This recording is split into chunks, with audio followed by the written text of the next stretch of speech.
और सत्यम वर्मा है हमारे साथ लखनऊ से, जिन्होंने भगत सिंह और उनके साथियों के संपूर्ण दस्तावेज उपलब्ध कराए हैं। तो ये 250 रुपए की किताब है, अगर आप भगत सिंह को पढ़ना चाहते हैं तो।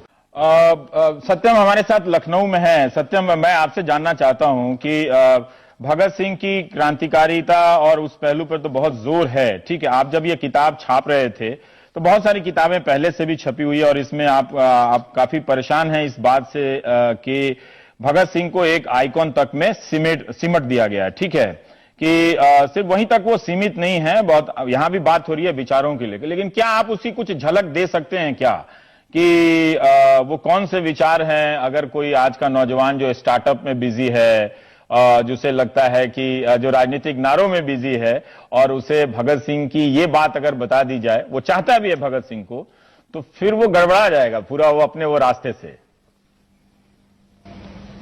देखिए, ये बात बिल्कुल सही है कि पिछले लंबे समय से भगत सिंह को एक महज आइकन बना दिया गया है, और आइकन भी सिर्फ एक बहुत बहादुर बम फेंकने वाले, पिस्तौल लेके गोली चलाने वाले क्रांतिकारी के तौर पर, जबकि ये उनके व्यक्तित्व का एक पहलू है।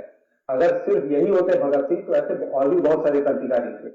जिस वजह से भगत सिंह उन तमाम सारे क्रांतिकारियों ने खुद उनको माना कि हमसे एक मामले में हमारे पूरे आंदोलन के प्रतीक बन गए हैं, वो उनके विचार थे। और पूरे आंदोलन को उन्होंने जो विचार दिया, जो उन्होंने अपने फांसी पर चढ़ने से पहले जो रास्ता अपनाया, जो अदालत में जाके उन्होंने बयान दिया, जो अपने आप को गिरफ्तार करवाया असेंबली बम कांड के बाद, उसका मकसद भी यही था कि विचार उनके ज्यादा से ज्यादा लोगों तक पहुंचे। और वो विचार अगर उनको हम बहुत संक्षेप में यहाँ पर रखें तो 2-3 वाक्यों में, तो पहली चीज जो उन्होंने जिस चीज से बार बार जोर दिया वो थी आजादी, जो कि आज एक बड़ा बदनाम का शब्द बन गया है। और आजादी का उन्होंने बिल्कुल स्पष्ट किया कि आजादी हम सिर्फ अंग्रेजों से आजादी नहीं चाहते हैं। आजादी का मतलब हमारे लिए है हर तरह के शोषण से आजादी, हर तरह के बंटवारे से आजादी, गैर बराबरी से आजादी, एक मुल्क द्वारा दूसरे मुल्क के एक इंसान से दूसरे इंसान का जो शोषण है ये पूरी तरह से खत्म होना चाहिए। ये हमारे लिए आजादी का मतलब है। उन्होंने कहा कि भाई अगर यहाँ से लॉर्ड रीडिंग और लॉर्ड इरविन चले जाएं और उनकी जगह सेठ पुरुषोत्तम दास या दूसरे कोई सेठ आ जाए, या जिसको हम कह सकते हैं टाटा बिरला, या आज की तारीख में अडानी अंबानी कह लीजिए, वो आ जाए, तो वो आजादी नहीं है जब तक इस देश के तमाम किसानों को, मजदूरों को उनके हक नहीं मिल जाते, बराबरी नहीं मिल जाती। दूसरा, उन्होंने आप देखिए तो सेकुलरिज्म पे बहुत ज्यादा जोर दिया उन्होंने, और उनके लिए सेकुलरिज्म का उन्होंने बिल्कुल स्पष्ट किया कि सेकुलरिज्म का मतलब है कि राजनीति से धर्म को पूरी तरह अलग होना चाहिए।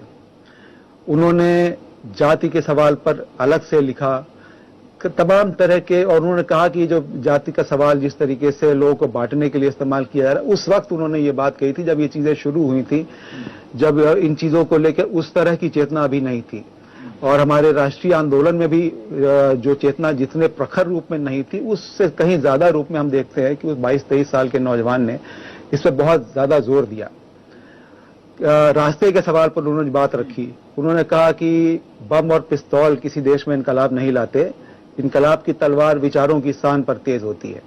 और उसको बहुत उन्होंने विस्तार से समझाया। जो उनका एक तरह से आखिरी दस्तावेज बहुत बाद में मिला, नौजवानों के नाम संदेश जिसको कहा गया, जिसमें उन्होंने बताया कि उनके हिसाब से देश में एक नई क्रांतिकारी बदलाव का क्या रास्ता क्या होगा। उन्होंने कहा कि नौजवानों को गांव-गांव में, बस्तियों में, झुग्गी झोपड़ियों में, कारखानों में जाना चाहिए, जहां गरीब लोग बसते हैं, जहां इस देश को असल में चलाने वाले लोग बसते हैं, उनको संगठित करना चाहिए। उन्होंने इस बात पर स्पष्ट कहा कि मुझे आतंकवादी कहा गया है, लेकिन मैं आतंकवादी नहीं हूं। आतंक का एक खास मकसद से इस्तेमाल हमने किया, लेकिन हमारा रास्ता लोगों को जगाने का रास्ता है। और मैं समझता हूं कि ये जो उनके मूल्य थे, ये जो उनके विचार थे, ये आज के नौजवानों तक ये बातें अगर जाएं कि वो किस तरह की आजादी की बात करते थे। भगत सिंह अकेले नहीं थे, वो एक पूरी एक पीढ़ी को रिप्रेजेंट कर रहे थे। वो क्रांतिकारियों का जो पूरा एक समूह था उसको रिप्रेजेंट कर रहे थे, जो लगातार आप उनके जो बहुत करीबी साथी शिव वर्मा का अगर लेख लोग पढ़ें कि किस तरीके से क्रांतिकारियों का वैचारिक विकास हुआ, वो धीरे धीरे विकसित होते हुए उसमें, और वो भगत सिंह उसके सबसे हम कह सकते हैं कि एक चरमोत्कर्ष के रूप में सामने आते हैं। वो पूरी पीढ़ी को रिप्रेजेंट कर रहे थे कि वो किस तरह का देश चाहते हैं आजादी के बाद।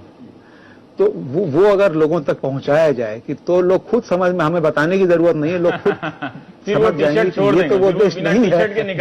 ऐतिहासिक तौर पर हम देखें, बिल्कुल, लेकिन देखिए एक इतिहास के प्रति एक तो उस नजरिए की बात है। ये तो एक ये भी दुखद है कि जो भी मिला है उसमें यहाँ की जो एस्टैब्लिशमेंट है उसका रोल बहुत कम है। ज्यादातर जो उससे बाहर, जो जैसे कि लंबे समय तक जो पाठ्यक्रमों में पढ़ाया जाता रहा, उसमें वो चीजें नहीं थी। लोगों ने स्वतंत्र रूप से खोजा है, लोगों ने स्वतंत्र रूप से छापा है उन चीजों को। जैसे उनकी जेल नोटबुक जो थी, बहुत ही एक दुर्लभ दस्तावेज था। वो करीब 63 साल के बाद पहली बार अंग्रेजी में छपा, फिर हिंदी में प्रकाशित हुआ। लेकिन उसमें और काफी साल जब वो सारे बहुत बड़ी उसकी काफी चर्चा हो चुकी, तब पंजाब सरकार ने पिछले दिनों शायद उसको छापा।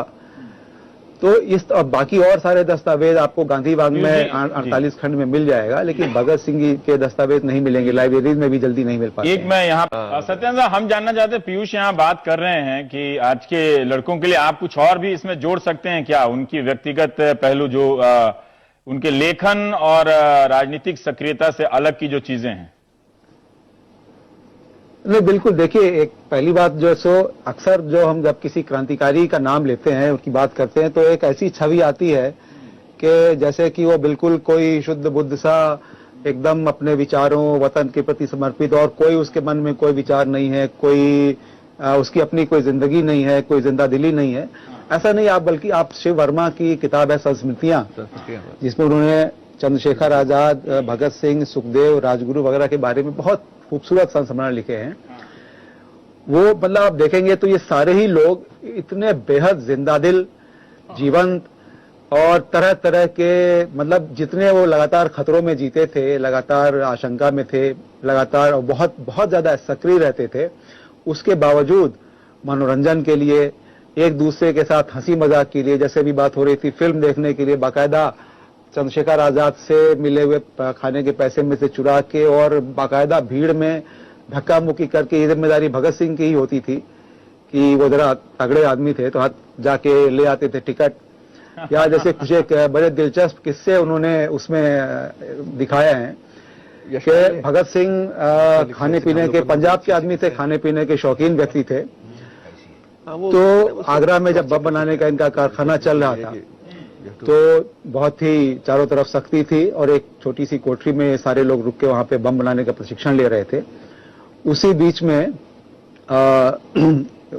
भगत सिंह जब वहां पहुंचे तो खाना परोसा गया, तो अब उनसे खाया ही नहीं गया, वो जैसे तैसे बाकी लोगों ने बना के रखा हुआ था। तो भगत सिंह ने कहा कि भाई मैं आप लोग को दिखाती, ये तो कह नहीं सकते थे कि मैं नहीं खाऊंगा, तो उन्होंने कहा कि मैं आप लोगों को बताता हूं कि लखनऊ के नवाब कैसे खाना खाते थे।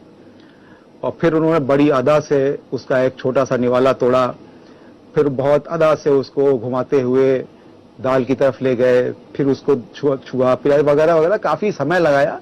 बाकी लोगों ने जल्दी जल्दी खाना खत्म कर लिया, किसी तरह से भगत सिंह ने एक आध निवाला लिया, और फिर वो कहीं से इंतजाम करके ले आए घी वगैरह और ढंग से। तो और आप देखिए, वो जब वो जेल में भी थे, उन्होंने जेल से चिट्ठियां जो लिखी हैं कि भाई अपने दोस्तों के लिए, उसमें एक सबसे पहली डिमांड होती थी किताबों की कि मेरे लिए ये किताबें आप लेके आइए। उसके साथ उन्होंने लिखा कि भाई मेरे लिए बोस्की की कमीज, जिस आदमी को तय हो गया था कि उसको फांसी लगने वाली है, वो लिखता है कि मेरे लिए बोस्की की कमीज, सफेद किरमिच के जूते, नहाने के लिए एक लंगोटा वगैरह, इस तरह की चीजें। मतलब वो एक ढंग से आखिरी समय तक अपने अंदाज में जीने वाले व्यक्ति थे। बहुत ही दिलचस्प किस्से आप लोग बता रहे हैं। सत्येंद्र साहब, बहुत संक्षेप में आप कुछ कहना चाहेंगे? अब मेरे पास सिर्फ 30-35 सेकंड का देखिए, मैं बस ये कहना चाहूंगा कि ये बिल्कुल सही बात है कि भगत सिंह जैसे व्यक्तित्व बहुत ही दुर्लभ होते हैं और इतिहास में कभी कभी पैदा होते हैं। लेकिन इसका जैसे कभी कभी जब हम वही काम करने लगते हैं, अगर हम ये कहते हैं कि ऐसा फिर कभी ऐसा इसको नहीं हो सकता, या कोई दोबारा भगत सिंह नहीं बन सकता, तो हम भी एक तरीके से उनको उसी तरीके से मूर्ति में बदल देने की बात करते हैं और नौजवानों से बहुत दूर कर देने की बात करते हैं। मैं समझता हूं कि भगत सिंह कोई दूसरा बने ना बने ये उतनी महत्वपूर्ण बात नहीं है। सबसे बड़ी बात यह है कि भगत सिंह जिन मूल्यों के लिए, जिन विचारों के लिए जिए और जिनके लिए शहीद हुए, उनको अगर इस देश के बहुत सारे नौजवान अपना लें, उनके लिए उस राह पर उनको भगत सिंह की राह पर चलने की बात करें तो ये जी बहुत बहुत शुक्रिया। सोचना शुरू करें, सोचना शुरू कर दें। जिस तरह से भगत सिंह की विचार यात्रा है, तमाम सवालों पर, मतलब सिर्फ एक दो सवालों पे नहीं, तमाम सवालों पे सोचना शुरू कर दें, अपने वक्त के नेताओं पे सवाल करना शुरू कर दें, राजनीति को परखना शुरू कर दें, लिखना शुरू कर दें, तो यही भगत सिंह होने की यात्रा है।